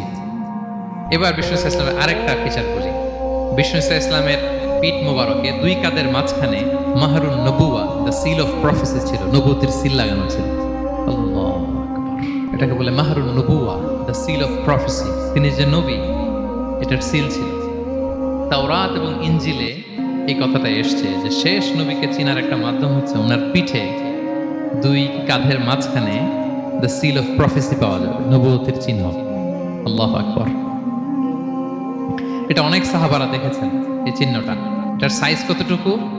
কান্নাহু বাইদাতু হামাম, কবুতরের ডিমের যে সাইজ ওই সাইজ, কবুতরের ডিম যেরকম ছোট হয় ওই সাইজের। আচ্ছা, অন্য হাদিসে এসেছে কাজিররিল হাজালা, এরকম ছোট্ট ডিমের সাইজের। অনেক সাহাবার এটা দেখেছেন। সালমান আল ফারিসি রাদিয়াল্লাহু তাআলা আনহু, উনি মুসলিমই হয়েছেন এই দৃশ্য দেখে। সালমান আল ফারিসি রাদিয়াল্লাহু আনহু উনি আরব মানুষ ছিলেন না, নন আরব ছিলেন, পার্সিয়ান, ফার্সিতে কথা বলতেন, মানে ইরান থেকে এসেছিলেন। ইরান। উনি প্রথমে অগ্নি উপাসক ছিলেন। কি ছিলেন? অর্থাৎ ওই যে জরাথুস্ত যারা আগুন দেখলে এরা পূজা করে, আগুনের পূজা যারা করে, জরস্ট্রেনিয়ান, এই ধর্মে বিশ্বাসী ছিলেন। আগুনের পূজা করতেন ইরানে। তিনিও আগুনের পূজা করে, তার বাবাও আগুনের পূজা করে। তো একদিন বাবা একটা কাজে পাঠিয়েছে, ওই কাজ করতে যেয়ে সে খ্রিস্টানদের গির্জা ক্রস করতেছিল। ছোট মানুষ গির্জা ক্রস করতে যেয়ে দেখে খ্রিস্টানরা কেমন যেন আলাদা ইবাদত করে, নামাজ পড়ে। এটা দেখে খুব ভালো লাগছে তার, খুব ভালো লাগছে। বাড়িতে এসে বাবারে বলে, বাবা আমি দেখলাম যে খ্রিস্টানরা তাদের চার্চে গির্জায় নামাজ পড়ে, এটা তো অনেক সুন্দর, আমরা যে আগুনের সামনে যা করি এটার চেয়ে ওইটা সুন্দর। বাবা বলে, খাইছে, ছেলে তো আমার শেষ হয়ে যাবে। তো বলতেছে, না না বাবা, আমরা যে আগুনের উপাসনা করি এটাই ভালো। উনি বলেন, না, আমি অনেক চিন্তা করেছি, ওরা যেভাবে গডের কাছে চায় ওইটা শ্রেষ্ঠ। বাবার সাথে ছেলের, সালমানের অনেক তর্ক বিতর্ক। পরে বাবা ভাবলেন, যদি ওকে না আটকায় তাইলে প্রভাবিত হয়ে সে খ্রিস্টান হয়ে যেতে পারে। তো ঝগড়া তর্ক বিতর্ক শেষে তার পিতা তাকে শেকলবন্দি করলো। কি করলো? পায়ে শেকল লাগায় রাখছে। কিন্তু ছেলে তো মনে মনে খ্রিস্ট ধর্মের প্রতি আকৃষ্ট হয়ে গেছে। তো ওই খ্রিস্টানরা তার সাথে লুকিয়ে যোগাযোগ করত। সালমান ওই খ্রিস্টানদেরকে বলল যে, তোমাদের খ্রিস্টান ধর্মের উৎপত্তি কোথায়? বলে, সিরিয়া। বলতেছে, এখান থেকে কোনো কাফেলা সিরিয়া যাবে নাকি? বলতেছে, হ্যাঁ, মিশনারি ওয়ার্কে একটা কাফেলা আসছে, যাবে। বলতেছে, যেই দিন যাবে আমাকে বলো। তো যেদিন যাবে তাকে এসে বলা হয়েছে তার বাবা নাই, সে শিকল ভেঙে, শিকল সহ ওই কাফেলার সাথে যে জড়িত হয়েছে। দেখেন বিশ্বাস, আদর্শ মানুষকে কিভাবে উজ্জীবিত করে। উনি চলে গেলেন সিরিয়াতে। সিরিয়াতে যে এক পাদ্রির হাতে বায়াত হলেন, কিন্তু এই পাদ্রিটা ছিল গন্ড। সে খ্রিস্টানদের দান সদকা নিয়ে গরিবদের না দিয়ে নিজেই খেয়ে ফেলতো। বেচারা বললো বিপদে, যে হায় রে, এত সুন্দর ধর্মরে কারাপ্টেড করতেছে সে। পরে এই পাদ্রি যখন মারা গেল, সালমান সে আরেক পাদ্রির কাছে গেল। আরেক পাদ্রির কাছে গেল, ওই পাদ্রি আবার অনেক ভালো, খুবই ইবাদত করে। তো ওই পাদ্রি কিছুদিন থাকার পর ওই পাদ্রিও মারা গেল। ওই মারা যাওয়ার আগে সে জিজ্ঞেস করতেছিল যে, পাদ্রি, এই বর্তমান পৃথিবীতে সবচেয়ে ভালো খ্রিস্টান পাদ্রি কে? বলতেছে, আর কেউ নাই। যদি ভালো খ্রিস্টান পাদ্রি তোমাকে পেতে হয়, জানতে হয়, তোমাকে ইরাকের মোসেল শহরে যেতে হবে। এবার মোসেলে যে সে আরেক খ্রিস্টান পাদ্রির কাছে থাকলো। কিছুদিন পরে ওই পাদ্রিও মারা গেল। মৃত্যুর আগে তাকে জিজ্ঞেস করছিল যে, পাদ্রি আপনি বলেন তো, আপনার পরে শ্রেষ্ঠ পাদ্রি কে আছে পৃথিবীতে? সে বলতেছে, আমার পরে শ্রেষ্ঠ কোনো পাদ্রি আর পৃথিবীতে নাই। খ্রিস্টান ধর্ম শেষ হয়ে গেছে, নাই। তবে জেনে রেখো, শেষ জামানার নবী আসার সময় ঘনিয়ে এসছে। তিনি যে এলাকায় আসবে, এলাকাটা চারদিকে পাহাড় বেষ্টিত থাকবে, চারদিকে থাকবে পাহাড়, খেজুরের বাগান, মরুদ্যান। তাকে চেনার আলামত আছে। কি আছে? আলামত আছে। এক নম্বর আলামত হচ্ছে, ওই শেষ নবীকে দানের খাবার দিলে তিনি খায় না, কিন্তু উপহার দিলে সে নেয়, খায়। আর তার পিঠে দুই কাঁধের মাঝখানে একটা নবুয়তির মোহর আছে। যদি পারো তার কাছে যে বায়াত হও। সালমান আল ফারিসি পাগল হয়ে গেছে ওনার সন্ধান পাওয়ার জন্য। কিভাবে যাবে, কিভাবে যাবে? তো উনি কিছু ছাগল পালতেন। একটা কাফেলা তিনি পেলেন, যে কাফেলা আরব কাফেলা, বনু কালবের কাফেলা, আরব দেশে যাচ্ছে। তাদের সাথে তিনি চুক্তি করলেন যে, আমার যত ছাগল আছে এই ছাগলগুলো তোমাদের দিয়ে দিব, তোমরা কি ওই এলাকায় আমাকে পৌঁছে দিবা? তার বললেন, হ্যাঁ, পৌঁছে দিব। সব ছাগল দিয়ে দিলেন, রওনা হইলেন ওই এলাকায়। মাঝপথে তারা তার সাথে জুলুম করলো, অন্যায় আচরণ করলো। তাকে দাস হিসেবে বিক্রি করে দিল ইহুদিদের কাছে। ওয়াদি আল কোরা নামে একটা জায়গা আছে, ওখানকার এক ইহুদির কাছে বিক্রি করে দিল। সে ইহুদির কাছে দাস হিসেবে থাকতে আরম্ভ করল। অনেকদিন পরে, মদিনার পূর্ব নাম কি দেখি কে বলতে পারে? হ্যাঁ, মাশাআল্লাহ, তো মদিনার পূর্ব নাম হচ্ছে ইয়াসরিব। তো ইয়াসরিবের এক ইহুদি, বনু কুরাইজার ইহুদি, সে আসছে ওয়াদি আল কোরাতে, তার কাজিনের কাছে। এসে দেখে নতুন এক দাস পাইছে, বলছে আমি কিনবো, তুমি কিনতে চাও? তার কাছে বিক্রি করে দিল। তখন ইয়াসরিবের ওই ইহুদি বনু কুরাইজার সালমান আল ফারিসিকে নিয়ে ইয়াসরিবে চলে গেল। সুবহানাল্লাহ। মদিনার আগের নাম কি? বিষ্ণু ইসলাম মক্কা থেকে হিজরত করে কিছুদিন পরে কই যাবেন? সত্যের অনুসন্ধানে যদি আপনি হন, সত্য আপনি পাবেনই, সত্যের কাছে আপনি পৌঁছাবেন, এতে কোনো সন্দেহ নেই। দেখেন বিষ্ণু ইসলাম ওই এলাকায় আসবেন, আসার আগে আল্লাহ তাআলা সালমানকে নিয়ে ওখানে পৌঁছে গেছে। তিনি ওখানে থাকলেন, দীর্ঘদিন থাকলেন, খেজুর বাগানে তিনি কাজ করেন আর অপেক্ষা করেন যে কবে বিষ্ণু ইসলাম আসবেন। একদিন তিনি খেজুর গাছের উপরে কাজ করতেছেন, হঠাৎ ইহুদিরা বলা বলি করতেছে আজকে ওই মক্কা থেকে কোন এক লোক নাকি আসছে কোবা পল্লীতে, সবাই বলে সে নাকি নবী, সবাই বলে সে নাকি। এই কথা শুনে উনি খুশিতে ওই খেজুর গাছ থেকে ধপাস করে নিচে পড়ছে। নিচে পড়ে মালিককে বলতেছে কে আসছে, কে আসছে। এই কথা শুনে মালিক রেগে মেগে তাকে মারতে আরম্ভ করলো যে তোমার জেনে কি লাভ, যাও এখান থেকে। তার মানে সুবহানাল্লাহ, সালমান আল ফারিসি তিনি জেনে গেলেন যে বিষ্ণু ইসলামের আগমন ঘটেছে। আপনারা জানেন যে হিজরতের যে রুটটা, বিষ্ণু ইসলাম সরাসরি ইয়াসরিবে বা মদিনায় না ঢুকে প্রথমে কুবাতে ঢুকেছিলেন, কুবা পল্লীতে কিছুদিন ছিলেন, মসজিদে কুবা নির্মাণ করেছেন। তো তিনি তো সত্যের সন্ধানী হয়ে পাগল, আল্লাহর কাছে সবসময় দোয়া করতেন, আল্লাহ সেই আখির জামানার নবীর সন্ধান যেন আমি পাই। সালমান আল ফারিসি রাদিয়াল্লাহু তাআলা আনহু ওই যে তার পাদ্রীর শিখিয়ে দেয়া যে আলামত, তিনি দেখলেন ঠিকই তো ইয়াসরিবের দুই দিকে হাররা আছে, মানে পাহাড় বেষ্টিত, আবার খেজুরের বাগান আছে। এবার তিনটা যে আলামত দিয়েছিল ওই আলামত চেক করার জন্য কিছু খেজুর নিয়ে কুবায় চলে গেলেন। কুবায় যেয়ে দেখেন বিষ্ণু ইসলাম সাহাবাদের নিয়ে বসা। তো তিনি বিষ্ণু ইসলামের সাথে পরিচিত হয়ে বললেন এই যে কিছু সাদাকার খেজুর আমি আপনার জন্য এনেছি, নেন। বিষ্ণু ইসলাম বললেন ওই যে ওদেরকে দাও, ওই যে গরিব সাহাবারা ওদেরকে দাও। বিষ্ণু ইসলাম খেলেন না, সে মনে মনে বলতেছে এই তো একটা পেয়ে গেছি, একটা পেয়ে গেছি। উনি কিন্তু খায় নাই, ধরেও নাই, বলতেছে যে ওদেরকে দাও। দিল, সাহাবারা খেল। এরপর বিষ্ণু ইসলাম কুবা থেকে মদিনায় চলে গেলেন। তখন মদিনার নাম হয়নি, ইয়াসরিবে গেলেন। এবার কিছুদিন পরে আরো কিছু খেজুর নিয়ে সালমান রাদিয়াল্লাহু তাআলা আনহু বিষ্ণু ইসলামের কাছে গেলেন। এবার যে বললেন কিছু খেজুর আমি উপহার হিসেবে আপনার জন্য এনেছি, আপনি কি গ্রহণ করবেন? বিষ্ণু ইসলাম বললেন অবশ্যই গ্রহণ করব। বলেই তিনি একটা নিয়ে খেতে শুরু করলেন, খেলেন এবং বিতরণ করলেন।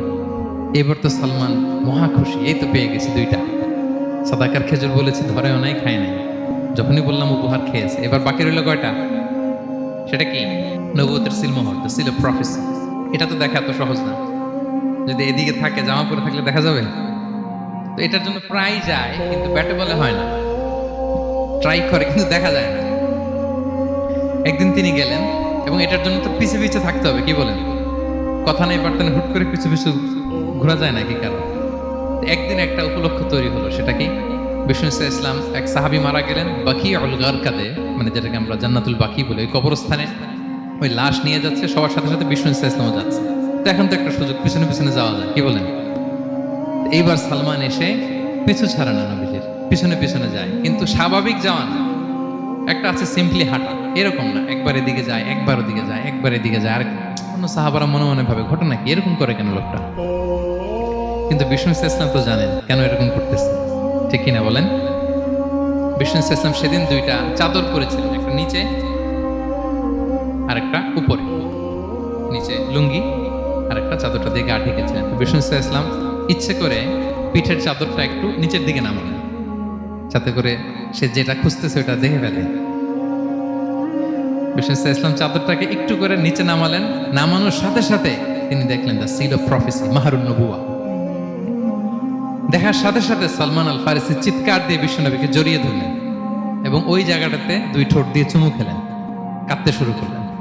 বিষ্ণু ইসলাম বললেন কেন কাঁদো তুমি? এতক্ষণ আমি আপনাদেরকে যা শোনালাম, সালমান পুরো ঘটনাটা বিষ্ণু ইসলামের কাছে বর্ণনা করলেন। বললেন ইয়া রাসূলুল্লাহ, এই জন্য কাঁদি, আমি ছিলাম অগ্নি উপাসক, সত্যের সন্ধানে আমি খ্রিস্ট ধর্ম গ্রহণ করেছি। 3 খ্রিস্টান পাদ্রী শেষ করে সর্বশেষ যে ভালো পাদ্রীটা, উনি বলছে যে উনি মরার পরে আর কেউ ভালো পাদ্রী নাই, আখির জামার পায়গাম্বার আগমনের সময় এসেছে। পাহাড়ি এলাকা, চারদিকে খেজুর বাগান, এরকম জায়গায় উনি আসবে। আর 3টা সাইন বলেছে, উনি সাদাকা খায় না, উপহার নেয়, খায়, আর তার পিছনে থাকবে মাহরুন নবুয়া, নবুয়তের সিল। সুবহানাল্লাহ। বিষ্ণু ইসলাম খুশি হলেন, তাকে শাহাদা পড়ালেন এবং বললেন যে তোমার এই দাসত্ব থেকে মুক্তির জন্য কি লাগবে? সে বলে যে আমার চুক্তি হয়েছে 300 খেজুর গাছ লাগবে। কয়শো? বিষ্ণু ইসলাম বললেন, কে আছো তোমাদের ভাইকে সাহায্য করবা? কেউ 20টা, কেউ 30টা, কেউ 40টা। সব সাহাবারা ডোনেট করে 300 খেজুর দিয়ে দিলেন, খেজুরের গাছ হয়ে গেল। আর 40 গ্রাম স্বর্ণ, এটাও দিতে হবে। তো কোনো এক যুদ্ধে বিষ্ণু ইসলাম একটা ছোট্ট স্বর্ণের টুকরা পেয়েছিলেন, বললেন যাও এটা নিয়ে ওজন দাও, ওজন দিলে দেখবা হয়ে গেছে। ওইটা নিয়ে ওজন দেয়া হলো, দেখা গেল মুহূর্তে একেবারে সমানে সমানে 40 গ্রাম হয়ে গেছে। সালমান আল ফারিসি রাদিয়াল্লাহু তাআলা তারপর থেকে মৃত্যুর আগ পর্যন্ত বিষ্ণু ইসলামের সাথে ছিলেন, সবগুলো যুদ্ধে অংশগ্রহণ করেছেন। এবং 5ম হিজরিতে ওই যে পরীক্ষা খননের কথা আমরা জানি না, দ্য ব্যাটল অফ ট্রেন্চ, এই বুদ্ধিটা আসছিল সালমান রাদিয়াল্লাহু তাআলার মাথা থেকে। এটা হচ্ছে ওনার ব্রেন চাইল্ড। কারণ আরব দেশে এরকম পরীক্ষা খনন করার ট্রেডিশনই ছিল না। উনি তো আরব দেশের না, আসছে পারস্য থেকে। ওনার এই বুদ্ধি পরামর্শ নিয়ে বিষ্ণু ইসলাম 5ম হিজরিতে পুরো মদিনার চারদিকে খনন করে এই পরীক্ষা করেছিলেন। সুবহানাল্লাহ পড়ে। তাহলে প্রিয় সুধী, মাহরুন নবুয়া বিষ্ণু ইসলামের একটা ইউনিকনেস, অন্য কোনো নবীর ছিল না। বিষ্ণু ইসলামের ছিল কাজিরিল হাজালা, কবুতরের ডিমের মতো, পিঠের মতো। বিষ্ণু ইসলাম ইন্তেকালের আগে ওনাকে অপশন দেয়া হয়েছে, নবী আপনি চাইলে থেকে যেতে পারেন আজীবন, আর চাইলে আমার কাছেও চলে আসতে পারেন। You have option. বিষ্ণু ইসলাম তার রবের সাথে সাক্ষাৎকে চুজ করেছেন এবং ইন্তেকালের আগে তিনি পড়েছিলেন, আল্লাহুম্মা গফিরলি ওয়ারহামনি ওয়ালহিকনি বির-রফিকিল আ'লা। আল্লাহ আপনি আমাকে ক্ষমা করুন, আল্লাহ আপনি আমার প্রতি রহম করুন, আল্লাহ আমি আপনার সান্নিধ্যে যেতে চাই, পৃথিবীতে থাকতে চাই না। সুবহানাল্লাহ। অপশন দেয়া হয়েছে। আপনারা অপশন দেয়া হবে? হ্যাঁ, চাইলে আজীবন থাকেন। আমরা অপশন পেলে তো বলতাম, আল্লাহ যা হয়েছে এখানেই থাকতে চাই। কি বলেন? বিষ্ণু ইসলাম বলেছেন, ইলা রফিকিল আ'লা, হে আল্লাহ আমি আপনার সান্নিধ্যে যেতে চাই। বিষ্ণু ইসলাম ইন্তেকাল করলেন এবং উম্মার জন্য এটা সবচাইতে বড় ফিতনা এবং পরীক্ষা ছিল। এর চেয়ে বড় কষ্টদায়ক বিষয় ছিল না উম্মার জন্য বিষ্ণু ইসলামের ইন্তেকাল। তিনি যখন ইন্তেকাল করলেন, সাহাবারা পাগলের মতো হয়ে গেল। ওমরে ফারুক উনি বিশ্বাসই করে না, উনি আমার নবী মরতে পারে এটা উনি ভাবতেই পারেন না। উনি নাঙ্গা তলোয়ার বের করে বলতে আরম্ভ করলেন, যে বলবে মোহাম্মদ মারা গিয়েছে আমি তার গর্দান উড়িয়ে ফেলব। পরিস্থিতি অত্যন্ত ভয়ঙ্কর। আবু বকর রাদিয়াল্লাহু তাআলা আনহু তিনি আয়াত তেলাওয়াত করলেন, ওমা মুহাম্মাদুন ইল্লা রাসূল ক্বাদ খালাত মিন ক্বাবলিহির রুসুল। মুহাম্মদ রাসূল ছাড়া কিছু নন, তার আগে অনেক রাসূল এভাবে চলে গেছে। তিনি যদি মারা যায় বা শহীদ হয়, তোমরা কি আবার আগের কুফরিতে ফিরে যাবে? এই আয়াত যখন তেলাওয়াত করলেন, ওমর ফারুক হাঁটু গেড়ে বসলেন। তিনি বললেন, এই আয়াত তো আমি আগেও জানতাম, অনেক তেলাওয়াত করেছি, কিন্তু আমার মনে হলো এই মাত্র আয়াতটা নতুন করে শুনলাম, এই মাত্রই বোধহয় কোরআনের এই আয়াতটা নাজিল হয়েছে। সাকিফায়ে বনু সাঈদার মধ্যে সবাই বসে আবু বকর রাদিয়াল্লাহু তাআলা আনহুকে খলিফা হিসেবে নির্বাচিত করা হলো। বিষ্ণু ইসলামের ইন্তেকাল শেষ, গোসল দেয়া শেষ। আমরা যেমনি মারা গেলে আমাদের জামা খুলে অন্য একটা জামা পরিয়ে গোসল দেয়া হয়, বিষ্ণু ইসলামের ক্ষেত্রে এটা হয়নি। ওনার গায়ের জামা খোলা হয়নি, যে জামাটা ছিল ওই জামাটার উপরই গোসল দেয়া হয়েছে। ওনার ইউনিকনেস। এবং বিষ্ণু ইসলামের জানাজার নামাজে কেউ ইমামতি করেনি। কে হবেন ইমাম? উনিই তো ইমাম, গোটা বিশ্বের ইমাম, ঠিক কিনা বলেন? কে হবে ওনার জানাজার ইমাম? কেউ না। সাহাবারা ডিসাইড করলেন কেউ ইমামতি করবে না। 5-7 জন করে দরজা দিয়ে, এই দরজা দিয়ে ঢুকে নিজেরা জানাজার নামাজ পড়ে ওদিক দিয়ে বের হয়ে যাচ্ছে। এইভাবে পুরা উম্মাহ, সব সাহাবারা নিজেরা জানাজার নামাজ পড়েছে। এবং নবীদের বৈশিষ্ট্য হচ্ছে নবীরা যেখানে মারা যায় ওখানেই কবর দিতে হয়। জানেন এটা? বিষ্ণু ইসলাম মারা গিয়েছিলেন আম্মাজান আয়েশা রাদিয়াল্লাহু তাআলা আনহার ঘরে, ফলে ওখানেই বিষ্ণু ইসলামের কবর হয়েছে, ওখানেই কবর। এবং ওই কবর দেওয়ার পরেই, ওই কবর দেওয়া ঘরের ভেতরে আম্মাজান আয়েশা রাদিয়াল্লাহু তাআলা আনহা যতদিন বেঁচে ছিলেন ওখানেই ছিলেন, কবরের পাশে। এরপরে বাবা মারা গেলেন আবু বকর, বিষ্ণু ইসলামের পাশে কবর দেয়া হলো। বাবা আর স্বামীর পাশেই থাকলেন। এরপর ওমরে ফারুক মারা গেলেন, ওনারও কবর দেয়া হলো। কিন্তু এখন তো আর বাবা আর স্বামীর সাথে পর্দা নেই, ওমরে ফারুকের সাথে তো পর্দা আছে। তো তখন তিনি ঘরটা হয়ে গেছে ছোট, 3টা কবরে অনেক জায়গা স্পেস নিয়ে গেছে। এখন অল্প একটু জায়গা পর্দা টাঙাই দিলেন ওমরে ফারুকের সাথে পর্দা হিসেবে, ছোট্ট একটা জায়গায় যতদিন বেঁচে ছিলেন ওখানটাতেই ছিলেন। ওমরে ফারুক যখন আমিরুল মুমিনিন খলিফা, তখন ছেলে আব্দুল্লাহকে পাঠিয়েছিলেন যে যাও একটা অনুমতি আগে থেকে নিয়ে রাখো আম্মাজান আয়েশার কাছ থেকে, যেহেতু ঘরটা ওনাকে বলে রাখো যে আমি মারা গেলে যেন আমার 2 বন্ধু মোহাম্মদ সাল্লাল্লাহু আলাইহি ওয়াসাল্লাম এবং আবু বকরের পাশে যেন কবর দেয়া হয়। তো আব্দুল্লাহ এসে বলল, আব্বা জান তো এই পয়গাম পাঠিয়েছেন। তো আয়েশা রাদিয়াল্লাহু তাআলা আনহা বললেন, আমার খুব ইচ্ছা ছিল আমি আমার স্বামী এবং বাবার পাশে শুব, কিন্তু আমিরুল মুমিনিন যখন চেয়েছেন এটাকে আমি ফিরিয়ে দিতে পারি না।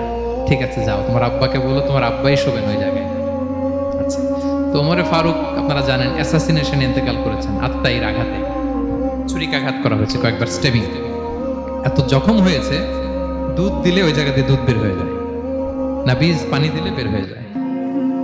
তো সবাই বলল, আমিরুল মুমিনিন আপনি এবার ওসিয়ত করেন, কে হবে আপনার পরে লিডারশিপ, কে নিবে? মুসলিম উম্মাত অনেক বড় হয়ে গেছে। তখন তিনি ওসিয়ত করলেন এবং ছেলেকে আব্দুল্লাহকে আবার বললেন যে, আব্দুল্লাহ আবার যাও, যে আম্মা জানের থেকে অনুমতি নাও। বলছে, অনুমতি না নিলাম আর অনেক আগে, উনি তো বলছে আপনি মারা গেলে ওখানেই শোবেন। বলতেছে, না তখন আমি আমিরুল মুমিনিন ছিলাম, এখন তো কিছুক্ষণ পরেই মারা যাবে, এমন হতে পারে আমার ভয়ে বা লজ্জায় তখন অনুমতি দিছে, এখন আর দিবেন না, আবার যাও। আবার গেল। আয়েশা রাদিয়াল্লাহু তাআলা আনহা বললেন, না এখন আমি আগের কথার উপরে আছি, তোমার আব্বাই সেখানে শোবে। সুবহানাল্লাহ। ওমরে ফারুক ওখানে শুলেন। তখন তিনি পর্দা আরম্ভ করলেন, আম্মাজান আয়েশা। তাহলে রাসূল সাল্লাল্লাহু আলাইহি ওয়াসাল্লামের কবরটা হচ্ছে আম্মাজান আয়েশা রাদিয়াল্লাহু তাআলা আনহার ঘরের ভেতরেই। আপনারা মসজিদে নববী যারা ভিজিট করেছেন তারা জানেন যে আপনারা যখন কিবলামুখী হয়ে নামাজ পড়েন, বাম দিকে বিষ্ণু সাল্লাল্লাহু আলাইহি ওয়াসাল্লামের কবর, সেখানে রাসূল সাল্লাল্লাহু আলাইহি ওয়াসাল্লামের পাশে আবু বকর এবং ওমরে ফারুক রাদিয়াল্লাহু তাআলা আনহুমা শুয়ে আছেন। রাসূল সাল্লাল্লাহু আলাইহি ওয়াসাল্লামের কবর থেকে মিম্বার পর্যন্ত এই পুরো জায়গাটা রাউদাতুম মিন রিয়াদিল জান্নাহ, দুনিয়ার বুকে জান্নাতের একটা টুকরা। এবং আম্মাজান আয়েশা বলতেন যে আমাকে আল্লাহ এমন কিছু দিয়েছেন যেটা অন্য নারীকে দেননি। কি কি? এক নম্বর, আমি হচ্ছে একমাত্র বিষ্ণু ইসলামের কুমারী স্ত্রী। আয়েশা রাদিয়াল্লাহু তাআলা আনহা ছাড়া আর যত স্ত্রী ছিলেন সবাই ছিলেন বিধবা, তিনি একমাত্র কুমারী স্ত্রী। তিনি এবং রাসূল সাল্লাল্লাহু আলাইহি ওয়াসাল্লাম যখন শীতের রাতে একই কম্বলের নিচে রাত্রি যাপন করতেন, তখনও কোরআনের আয়াত নাজিল হতো। আম্মাজান আয়েশা বলেন, আমার চরিত্রের উপর কালিমা লেপন করতে চেয়েছিল মদিনার মুনাফিকেরা, আমার পবিত্রতা বর্ণনা করে সূরা আহজাবে আল্লাহ তাআলা কোরআনের আয়াত নাজিল করেছেন। আমার ঘরের মধ্যে বিষ্ণু ইসলামের কবর এবং আমার কোলে মাথা রেখে বিষ্ণু ইসলাম শেষ নিঃশ্বাস ত্যাগ করেছেন। অন্য কোন নারীকে, কোন স্ত্রীকে আল্লাহ তাআলা এই সৌভাগ্য দেন নাই। আল্লাহু আকবার। তার বিষ্ণু ইসলামের একটা ইউনিকনেস হচ্ছে, কেউ ওনার জানাজার নামাজের ইমামতি করেন নাই, কেউ করেননি, আলাদা আলাদা ভাবে লোকজন নামাজ পড়েছে। উনি ওনার কবরে এখনো জীবিত অবস্থায় আছেন, হায়াতুন নবী। তবে আমরা এখন যেরকম জীবিত এরকম নয়, বারজাকি জগতের জীবিত। তিনি ইন্তেকাল করেছেন, মৃত্যুবরণ করেছেন, নিঃসন্দেহে তিনি বারজাকি জগতে চলে গিয়েছেন, কিন্তু সেই জগতে তিনি জীবিত। আমরা যখন নবী সাল্লাল্লাহু আলাইহি ওয়াসাল্লামকে সালাম দেই, দুরূদ পাঠ করি, বিষ্ণু সাল্লাল্লাহু আলাইহি ওয়াসাল্লাম কবর থেকে ওই সালামের উত্তর দেন। আল্লাহ তাআলা ওনার রূহটাকে ফিরিয়ে দেন, উত্তর দেন। সাহাবারা বললেন, ইয়া রাসূলুল্লাহ, কিভাবে আপনি উত্তর দেন? আপনার দেহ মাটি খেয়ে ফেলবে না? রাসূল সাল্লাল্লাহু আলাইহি ওয়াসাল্লাম বললেন, ইন্নাল্লাহ তাবারাকা ওয়া তাআলা হারামা আলাল আরদি আজসাদাল আম্বিয়া। আল্লাহ তাআলা নবীদের দেহকে নষ্ট করা মাটির জন্য হারাম করে দিয়েছেন। কোনো মাটি কোনো নবীর দেহকে টাচ করতে পারে না, নষ্ট করতে পারে না। নবীরা কবরে জীবিত, সেখানে সালাত আদায় করে, তাদেরকে স্পেশাল রিজিক দেওয়া হয়। এটাকেই বলা হয় হায়াতুন নবী, তিনি বারজাকি জগতে জীবিত।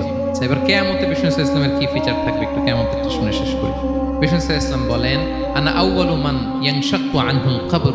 কিয়ামতের দিন ময়দানে মাহশারে, হাশরের ময়দানে সর্বপ্রথম আমি কবর ফুঁড়ে উপরে উঠে দাঁড়াবো। কে উঠে দাঁড়াবে? বিষ্ণু সাল্লাল্লাহু আলাইহি ওয়াসাল্লাম সর্বপ্রথম কবর ফুঁড়ে উনি উঠে দাঁড়াবেন। এবং হাশরের ময়দানে উনি কোথায় দাঁড়াবেন? ওনার জন্য একটা স্পেশাল জায়গা থাকবে, জায়গাটার নাম হচ্ছে মাকামে মাহমুদ। জায়গাটার নাম কি? মাকামে মাহমুদ। ওইখানে বিষ্ণু সাল্লাল্লাহু আলাইহি ওয়াসাল্লাম মাকামে মাহমুদে দাঁড়াবেন। আল্লাহ তাআলা বলেন, ওমিনাল লাইলি ফাতাহাজ্জাদ বিহি নাফিলাতাল লাক আসা আই ইয়াবআসাকা রাব্বুকা মাকামান মাহমুদা। ওখানে বিষ্ণু সাল্লাল্লাহু আলাইহি ওয়াসাল্লাম দাঁড়াবেন। এবং বিষ্ণু সাল্লাল্লাহু আলাইহি ওয়াসাল্লাম বলেন, আজান শোনার পরে কেউ যদি এই দোয়াটা পড়ে, আল্লাহুম্মা রাব্বা হাযিহি দাওয়াতিত তাম্মা ওয়াস সালাতিল কাইমা আতি মুহাম্মাদানিল ওয়াসিলাতা ওয়াল ফাদিলা ওয়া বা'আথহু মাকামান মাহমুদা আল্লাযী ওয়া'আদতা। এই দোয়াটা যে পড়ে আজান শোনার পরে, বিষ্ণু সাল্লাল্লাহু আলাইহি ওয়াসাল্লাম বলেন, হাল্লাত লাহু শাফাআতি ইয়াউমাল কিয়ামা। কিয়ামতের দিন তার জন্য সুপারিশ করা আমি নবীর জন্য ওয়াজিব হয়ে যায়। যারা পড়েন না পড়বেন, মাকামে মাহমুদে তিনি সেজদায় লুটিয়ে থাকবেন এবং সেদিন তিনি সুপারিশ করবেন। সাহিবুশ শাফাআ, তিনি সুপারিশ করবেন। অন্য কোন নবী সুপারিশের সাহস করে স্পর্ধাও দেখাবে। আদম আলাইহিসসালাম, নূহ আলাইহিসসালাম, ইব্রাহিম আলাইহিসসালাম, সবাই একজন আরেকজনকে রেফার করে, একজন আরেকজনকে রেফার করে, বলবে আমি পারবো না, উনি উনি উনি উনি বলতে বলতে বিষ্ণু ঈসা ইসলামের কাছে যাবে। মানুষগুলো হয়রান হয়ে যাবে, ক্লান্ত শ্রান্ত ঘর্মাক্ত পিপাসার্ত মানুষগুলো। 50,000 বছর হবে সেই দিনটা, কিয়ামতের দিন। মানুষগুলো পেরেশান, যেই নবীর কাছে যায় বলে পারবো না, উনি উনি। শেষ পর্যন্ত এটা যে বিষ্ণু ঈসা ইসলামের কাছে ঠেকবে। বিষ্ণু ঈসা ইসলাম কোথায় থাকবেন যেন? জায়গাটার নাম মাকামে মাহমুদে সেজদা অবস্থায় থাকবেন। সেজদা অবস্থা থাকে। সব নবীরা বলবে নাফসি নাফসি, আল্লাহ তুমি আমারে বাঁচাও, আল্লাহ আমারে বাঁচাও, আল্লাহ আমারে বাঁচাও। কিন্তু বিষ্ণু ঈসা ইসলাম সেই মাকামে মাহমুদের সেজদায় লুটিয়ে কাঁদতে থাকবেন আর বলবেন উম্মতি উম্মতি উম্মতি, হে আল্লাহ আমার গুনাহগার উম্মতকে বাঁচাও, আল্লাহ আমার গুনাহগার উম্মতকে তুমি বাঁচাও। কাঁদতে থাকবেন বিষ্ণু ঈসা ইসলাম ওই জায়গায়। তখন আল্লাহ তাআলা বলবেন ইয়া মুহাম্মদ ইরফা রাসাক, হে মুহাম্মদ মাথা তোলো, কুল তুসমা, আজকে তুমি যা বলবে তাই শোনা হবে, সাল তু'তা, যা চাবে তাই দেয়া হবে, ওয়াশফা তুশাফা, যার জন্য সুপারিশ করা হবে, যার জন্য সুপারিশ তুমি করবে তার জন্য সুপারিশ কবুল করা হবে। বিষ্ণু ঈসা ইসলাম তখন সুপারিশ করবেন, শুরু করবেন স্টার্টিং। তো বিষ্ণু ঈসা ইসলামের সুপারিশ আমরা চাই কি চাই না বলেন? আল্লাহ তাআলা আমাদেরকে বিষ্ণু ঈসা ইসলামের সুপারিশ লাভে ধন্য করুক, আমরা পড়ি আমিন। বিষ্ণু ঈসা ইসলাম স্টার্ট করবেন সুপারিশ করা এবং হাউজে কাউসারের পানি বিতরণ শুরু করবেন। হাউজে কাউসারের নাম শুনেছেন? ইন্না আ'তাইনা কাল কাউসার, হে নবী আমি আপনাকে কাউসার দিয়েছি। কাউসারের একটা ব্যাখ্যা হচ্ছে প্রভূত কল্যাণ, আর একটা ব্যাখ্যা হচ্ছে এই কিয়ামতের দিন হাউজে কাউসার দেওয়া হবে বিষ্ণু ঈসা ইসলামকে। এটা কত বড়? বিষ্ণু ঈসা ইসলাম বলেন হাউদি মাসিরাতু শাহর, 1 মাসের দূরত্ব। এত বড় চৌবাচ্চা হবে হাউজে কাউসারের চৌবাচ্চাটা। বিষ্ণু ঈসা ইসলাম বলেন এই মাথা থেকে ওই মাথায় পৌঁছতে 1 মাস লাগবে। কয় মাস? তার মানে সাইজে খুবই ছোট, তাই না? ছোট? আওয়াজ করে বলুন, ছোট না বড়? বিশাল বিশাল বিশাল। হাউজে কাউসারের পানিটা কেমন হবে? মা উহু আবিয়াদু মিনাল লাবান, দুধের চেয়েও সাদা, মধুর চেয়েও মিষ্টি, বরফের চেয়েও ঠান্ডা, আতিয়াবু মিনাল মিসকি, মিসকের চেয়েও সুগন্ধ সম্পন্ন, কিজানুহু কানুজুমিস সামা, আকাশের তারা যত বেশি হাউজে কাউসারের যে পান পেয়ালা থাকবে আশেপাশে পেয়ালাগুলোর সংখ্যা আকাশের তারার চাইতেও বেশি। বিষ্ণু ঈসা ইসলাম হাউজে কাউসারের পানি বিতরণ করবেন, সবাই বিশ্বাসী উম্মতেরা সেটা পান করবে। আর একবার যে পান করবে চিরকালের জন্য গলা থেকে তৃষ্ণা মিটে যাবে। সুবহানাল্লাহ। একদল এসে বলবে ইয়া রাসূলুল্লাহ আমাদেরকে দেন, আমাদেরকে দেন। তখন ফেরেশতারা বলবে ইয়া রাসূলুল্লাহ এদেরকে দিবেন না, কারণ ফা ইন্নাকা লা তাদরি মা আহদাসু বা'দাক, আপনি জানেন না তারা আপনার পরে আপনার দিনকে বিকৃত করেছে। কি করেছে?